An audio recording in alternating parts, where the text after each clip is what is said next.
بہت ساری ایسی ریکوائرمنٹس ہیں حجاب کی کہ حجاب کے بعد پھر آپ نے غیر محرم کے ساتھ ہنس کے بات نہیں کرنی. راشد بھائی کا ہاتھ پکڑ پکڑ کے آپ جو سیڑھیاں چڑھ رہی ہیں حجابی عورت کو، وہ جائز نہیں ہے، حرام ہے. غیر محرم کو چھونا حرام ہے، غیر محرم کا آپ کو چھونا حرام ہے. تو وہ کنیا جو تمہارے گھر میں ہے، تو وہ اس کے ساتھ 2 ڈھائی بجے تک تم ولاگز میں شوٹ کرتی ہو، ہنسی مذاق کرتی ہو. ٹھیک ہے تمہارا راکھی باندھ دی ہے تم نے، لیکن تمہارا اس کے ساتھ کوئی خون کا رشتہ تو نہیں ہے نا. اگر وہ تمہارا سگا بھائی ہو تو بھی ایک احتیاط، ایک ڈسٹینس ہوتا ہے بہن بھائی میں. لیکن وہ تو ایک دم بالکل ہی، وہ کہتے ہیں نا کہ غیر آدمی ہے، اور اس کو تم نے گھر میں رکھا ہوا ہے، اس کے ساتھ تم لوگ فل ٹائم ہر چیز کر رہے ہو، کسی کو تمہاری فیملی میں کوئی ڈر نہیں ہے اس سے. خیر یہ بہت لمبا ٹاپک ہے. حجاب کو جس طرح یہ لے کے جا رہی ہے نا، اس طرح حجاب ہوتا نہیں ہے. اور وہ لوگ، میں کہتی ہوں اس سے بھی بڑے بیوقوف ہیں، جو اس کے حجاب کو حجاب سمجھ کے اس کی رسپیکٹ کرتے ہیں اور اس کو دعائیں دے رہے ہیں کہ یہ اللہ تمہیں اولاد دے، اللہ تمہیں ترقی دے، تم بہت انوسینٹ ہو. میں بات کرتی ہوں، جب سدھارتھ شکلا کا ندھن ہوا تھا نا، تو سب سے زیادہ فائدہ اس کی ماں کو نہیں ہوا تھا، اس عورت کو ہوا تھا جس کو وہ ڈیٹ کر رہا تھا. اور اس عورت نے اس کا اتنا فائدہ اٹھایا، آج وہ کروڑوں پتی ہے. اور ماں میرے نہیں خیال ہے کہ سدھارتھ شکلا کی ماں کو ہم نے 2 سے 3 کے علاوہ کہیں کسی ایونٹ پہ دیکھا ہوگا. جس کا جوان بیٹا چلا گیا، جس کو ساری لائم لائٹ ملنی چاہیے تھی، جس کو ساری سمپتھی ملنی چاہیے تھی. نہیں، ایسے ہی ہوتا ہے. یعنی کہ اس کو کہتے ہیں انفیئر ایڈوانٹیج. ماں بیک فٹ پہ چلی گئی اور لور جو ہے وہ فرنٹ فٹ پہ آ کے کھیل گئی، اپنا کیریئر بھی بنا کے. اب اس نے 2-3 بوائے فرینڈس بھی رکھ کے فارغ کر دیے، لیکن اس کو کوئی کچھ نہیں کہے گا. آج بھی لوگ اس کی میمز بنا رہے ہوتے ہیں کہ سدھارتھ ایسے کرتا تھا تو وہ بھی ایسی کرتی ہے، مطلب سدھارتھ کی کاپی ہے، سدھارتھ کی شیرنی. ابھی سدھارتھ کو تو کب کا بھول گئی وہ. آپ لوگ بیٹھے رہتے ہو یہ ایموشنل چیزوں کے اندر. دنیا ایموشن، شوبز میں نا ایموشنز کی کوئی قدر و قیمت نہیں ہے. یہ لوگ صرف کماتے ہیں ایموشنز کے اوپر، ایموشنز کے نام کے اوپر. ایموشنز کی قدر نہیں ہے وہاں پہ صرف تیز دماغ والا، صحیح ٹائم پہ صحیح فیصلے کرنے والا بندہ ہی آگے جاتا ہے. یہ میں آپ کو ایکسپیرینس سے بول رہی ہوں. تو یہی بات ہے کہ آپ لوگ بہت بہت زیادہ معصوم ہو. آپ لوگوں کو یہ احساس نہیں ہے کہ یہ سب کچھ ایک ایکٹ ہے، ایک انفلٹرڈ را ڈرامہ ہے، جس کو وداؤٹ اینی مطلب کمرشل ایکٹرز کے چلا رہے ہیں یہ لوگ، جس کے مین ایکٹرز یہ لوگ ہیں اور ان کا ولاگ ہے. ایسے ہی تو نہیں نا اتنا پیسہ آ رہا ہے، اتنی کمائی ہو رہی، اتنا سب کچھ اجاڑ ہے. آپ مجھے بتائیں کہ پہلے کے جو ان کے ولاگس تھے جس میں یہ لوگ سمپل لائف جیتے تھے، وہ زیادہ ریئل آپ کو ولاگز لگتے تھے، یا یہ والے ولاگس جس میں یہ بیگز لے لیں انسٹاگرام کے گیو اوے کے لیے؟ 300 روپے یا 400 روپے سے اوپر کا وہ بیگ نہیں ہوگا. اور اس انسٹاگرام کی پوسٹ پہ یہ لوگ کی وجہ سے یہ لوگ اس سے زیادہ کمائیں گے، لاکھوں میں کمائیں گے. لیکن اپنے فالوورس کو 300 یا 400 کا بیگ چپکا کے یہ لوگ بن جاتے ہیں بہت دل کے بڑے اور بہت ڈاؤن ٹو ارتھ اور بہت کیئرنگ. یہ چیزیں آپ لوگوں کو نظر نہیں آتی ہیں. مجھے نہیں سمجھ آتا کیوں. بیسک ایجوکیشن کی کمی ہے؟ نہیں، ہر کوئی بیسکلی تو ایجوکیٹڈ ہے نا. ہم لوگ فون چلا رہے ہو، آپریٹ کر رہے ہو، کامنٹس لکھ رہے ہو، پڑھ رہے ہو، اتنا تو لکھنا پڑھنا آپ کو آتا ہی ہوگا. تو اس کے باوجود بھی آپ ان کی بیوقوفیوں کو سچ سمجھ رہے ہو. بڑی بات ہے یار، آپ لوگ کمال ہو. ان لوگوں کو آپ لوگ اب اوپر لے کے جا رہے ہو جو آپ کے ایموشنز کی قدر نہیں کرتے، آپ لوگوں کو بیوقوف بناتے ہیں، خود اپنے لیے لاکھوں کروڑوں کی چیزوں سے کم بات نہیں کرتے، اور آپ لوگوں کے لیے وہ 300 روپے کا بیگ گیو اوے کرے. یار ابھی کیا کہہ رہی تھی وہ، کچھ دن پہلے کا ولاگ ہے کہ مجھے گچی کا بیگ لے کے دو، کیونکہ بھابھی کو گچی کا بیگ لے کے دیا، جس پہ سنی نے بہت اس کو اوقات دکھا دی. کہتا ہے میں ایک نیا برانڈ لانچ کر رہا ہوں، پوچی، تمہیں پوچی کا لے کے دوں گا میں. اسٹریٹ فوڈ پہ شاپنگ کرتے ہوئے آپ نے ان کو دیکھ لیا اچھی طریقے سے، ٹھیک ہے. اس کے بعد جب یہ لوگ اترے ہیں وہاں پہ کھانے پینے کے لیے، تو رضا کا اپنے اسٹائل کا میں کبھی نہیں کھاتی. اس نے ہر چیز پہ بولنا ہے، یہ میں نہیں کھاتی، وہ میں نہیں کھاتی، یہ میں نہیں کھاتی.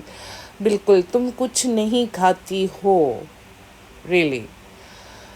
تو اس کے بعد صرف کرشنا سے پوچھ رہی ہے کہ تمہیں شیک کیسا لیا. ہم لوگوں نے اپنے اپنے شیک لے لیے، تمہیں شیک. صرف کرشنا کو کیوں پوچھا؟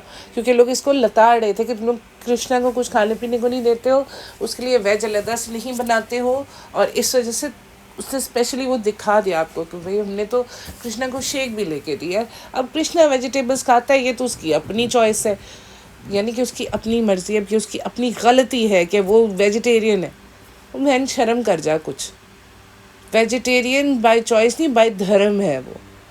تو ہر چیز تم لوگ ہر وقت یہ جو اب ہندو کمیونٹی کی چیزوں کو ہائی لائٹ کرنا شروع کیا نا، اس بار تو آپ نے گنپتی بھی دکھا دیے، نام تو نہیں لیا لیکن گنپتی کا آپ نے دکھا دیا کہ نہیں، ہم we are one with our Hindu viewers. میں نہیں مانتی یہ چیزوں کو. اتنے عرصے سے نہ تم لوگوں نے نام لیا، نہ تم نے تہوار منائے، نہ تم نے ان کے اوپر خوشی منائی، الٹا تم نے ان کے سینٹیمنٹس کو ہرٹ کیا اس بقرعید پہ. وہ لوگ نان ویج نہیں کھاتے، ان کو نان ویج کیوں دکھا رہے ہو؟ ان کو آپ نے اپنے ریسٹورینٹ میں کھینچ کے لانا ہے کیوں؟ جہاں پہ 90% ڈشز نان ویج بن رہی ہوں، وہاں پہ ایک مطلب نہیں آئے گا ویجیٹیرین، چاہے جو مرضی کر لو، کیونکہ وہ تو وہ والے برتن یوز نہیں کرتے جس کے ساتھ یہ ٹچ ہو جاتا ہے نان ویج. تو تم لوگ 90% اگر نان ویج بنا رہے ہو تو how can you attract Hindu community? I don't think so. ویسے بھی یہ دکھاوا وہ بہت اچھی طرح سمجھتے ہیں. جتنے ڈل اور اسٹوپڈ یہ تمہاری کلٹ فالوورز ہیں نا، اتنے نہیں ہوتے یہ لوگ ڈل. دماغ استعمال کرتے ہیں، انٹیلیجنٹ لوگ ہیں، تھوڑا خیال کرو. کچھ نہیں ہے تمہارے اس ولاگ میں، اتنا جو تم نے یہ ولاگ دکھایا نا، اس میں کچھ بھی نہیں تھا. ہم بھی جانتے، تم بھی جانتے. ناشتے میں آلو کے پراٹھے انہوں نے بنوائے ہیں. کہاں سے؟ امی نے بنائے ہیں، رضا نے بنائے ہیں، یا تمہارے ریسٹورینٹ سے بنے ہوں گے؟ ریسٹورینٹ تو ابھی اوپن نہیں ہوا، اس کا مطلب امی نے بنائے ہیں، رضا نے بنائے. امی تو کام پورا ہی کرتی ہیں، رضا نے ہی بنائے ہوں گے. ٹھیک ہے، ہم ہی غلط ہیں، بالکل ہم غلط ہیں. ہم جیلس ہیں، ہم بہت زیادہ اس کی ترقی سے جلتے ہیں کیونکہ اس نے اپنی زندگی کی ایسی تیسی کر دی ہے. پی سی او ڈی، پی سی او سیز، یہ سب کچھ اس کی زندگی کے میں ایسے ہی نہیں آیا. اس کی گندی روٹین اور اس کی naan seriousness towards her life اور ساری ڈیڈیکیشن ٹورڈز ہر ولاگنگ چینل کی وجہ سے یہ سب کچھ ہوا ہے. اور آج اس کو بیبی لینا. دیکھو، ایک بات کی تھی کسی نے کہ دنیا میں بچوں کی کمی نہیں ہے لیکن ماں باپ نہیں ملتے. اگر تمہیں بچہ ہی چاہیے تو اس دنیا میں کتنے ایسے بچے جن کو اچھے پیرنٹس کی ضرورت ہے، جنہیں ایسا کوئی چاہیے جو ان کے سر پہ ہاتھ رکھ دے، ان سے محبت کرے. اسپیشل گیسٹ آئی تھے ان کے ریسٹورینٹ میں، دا شرین مرزا، جس کا ہم کو بالکل پتہ نہیں تھا کون ہے. دا فیمس نہیں جانتے ہم لوگوں کو سرچ کرنا پڑا، گوگل کرنا پڑا ہو از شرین مرزا، پھر تھوڑا سا آئیڈیا ہوا. اور بعد میں جب اس نے گیان دینا شروع کیا کہ وہ آئی تھی، ہمیں بڑا اچھا لگا ان کا. اپنے ساس سسر کے ساتھ بانڈنگ ایسی تھی، ایسے لگتا تھا کہ وہ ان کے ممی پاپا ہیں. ہاں، تو وہ ایک ایجوکیٹڈ فیملی تھی، پڑھی لکھی. تو یہ تو آپ کا قصور ہے نا کہ آپ نے جو پسند کیا، آپ کا بانڈ نہیں بن پا رہا ہے اپنے ساس سسر کے ساتھ. ان کے سسر کے ساتھ ان کا بڑا اچھا بانڈ تھا، کیونکہ آپ بیچاری کے تو بات چیت ہی نہیں ہوتی نا. آپ تو بھاگ لیتی ہیں سر پہ پاؤں رکھ کے جب آپ اپنے سسر کو دیکھتی ہیں. آپ سے تو فیس نہیں کیا جاتا ہے ان کو. تو آج دوسروں کو دیکھ کے جلن تو ہوگی نا، حسد ہوگا. بالکل کسی کی نظر نہ لگے شرین مرزا اور اس کے ساس سسر کی بانڈنگ کو. مگر آپ کو تو نظر لگنے سے پہلے ہی ختم ہو گیا نا بانڈ، کیونکہ آپ تو شکر ادا کرتی ہیں کہ وہ چلے گئے، اور شکر ادا کرتی ہیں مجھے مودہا نہ جانا پڑے.